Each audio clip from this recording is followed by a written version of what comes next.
So there are reports that Harvard may soon settle with the Trump administration and reportedly pay $500 million and agree to some set of terms.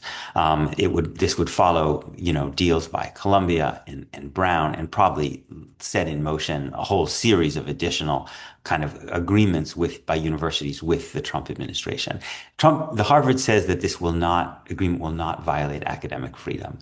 The harsh reality is that Harvard has already seriously infringed upon academic freedom. There's already been a very serious violation of academic freedom even before this agreement. It's just that it doesn't get noticed so much because it has to do with the rights of Palestinian scholars and Palestinian students and people who want to study the fate of Palestinians. And there's so little attention to the academic freedom and rights of Palestinian students and scholars as opposed to Jewish students. And so Harvard has already shut down two programs it had that worked on the question of the rights and livelihood of Palestinians. One at the School of Public Health, which was done in partnership with Birzeit University in the West Bank. The other at the Harvard Divinity School, which led by Israeli and Palestinian scholars, used Israel and Palestine as a kind of case study in questions of religion, conflict, and oppression. Those have already both been shut down by Harvard under pressure from Republican lawmakers, donors, establishment Jewish organizations. So there's already been a very serious infringement. There was no kind of real academic due process that led to the shutdown of this program. It was done nakedly in response to political pressure. But the deal would be much, much more dangerous because Harvard has already to some degree adopted the International Holocaust Remembrance Alliance definition of anti-Semitism.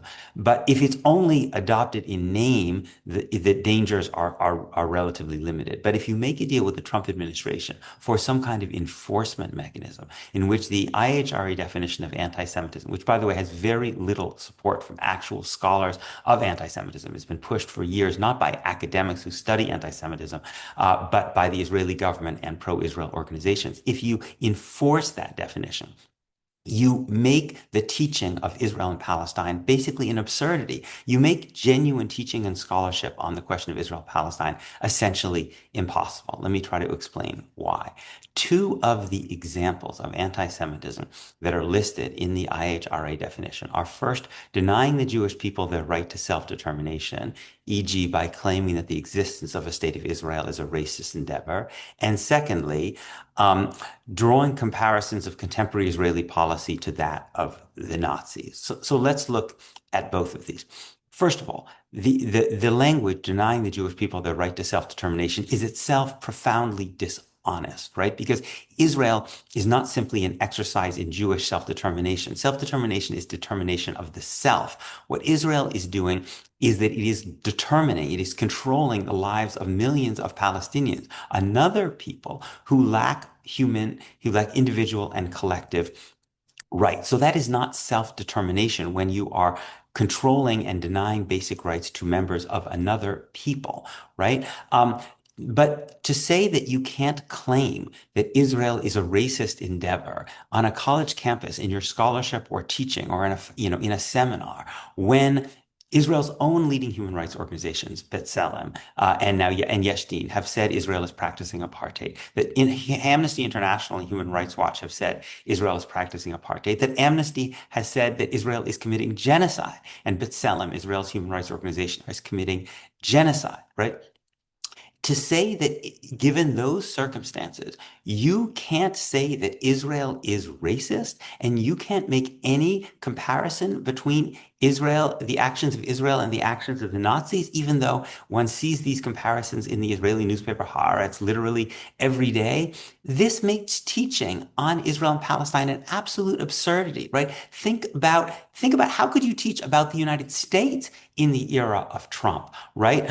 Without raising questions about comparisons of America to the Nazis and other periods in which liberal democracy fell into authoritarianism and into fascism. If Israel is classified as an apartheid state, right? Can we imagine a situation in which you were not allowed to teach about apartheid South Africa and call it racist or make comparisons to the Nazis, that you couldn't teach about the Jim Crow South if you made comparisons with the Nazis, given that the Nazis learned from the white supremacy of the segregated Jim Crow South, or that you couldn't call the Jim Crow South apartheid, or that you couldn't teach about China if you were to call China a racist system against non-Han Chinese, or if you couldn't teach about Myanmar, or country after country after country under these parameters. It makes an absolute absurdity of the idea of trying to teach honestly about the realities in Israel and Palestine. And this is happening because of this really unholy alliance of a Trump administration that couldn't care less about Jews, and in fact is in league with all kinds of anti-Semitic white nationalists, but is just using anti-Semitism like it's using trans, like it's using crime, like it's using whatever to basically try to cripple independent institutions.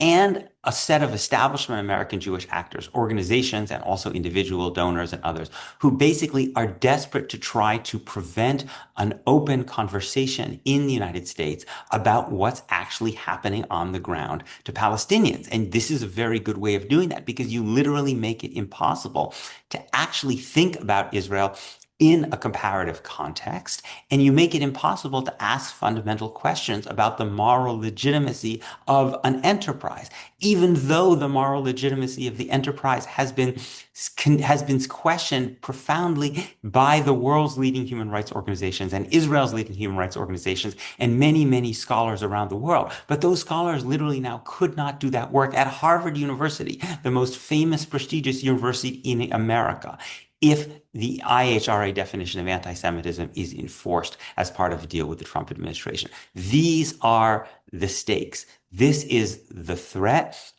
And it is truly, truly appalling, appalling to see mainstream American Jewish leaders who claim to represent a community that has benefited so profoundly from independent, vibrant universities as a building block of American liberal democracy. So many of our own Jewish families, our life stories is bound up with our ability to have upward mobility, and through these universities, these mainstream Jewish organizations, whether they want to admit it or not, by pushing the IHRA definition for year after year after year, will be complicit in the crippling, maybe even the destruction of these universities.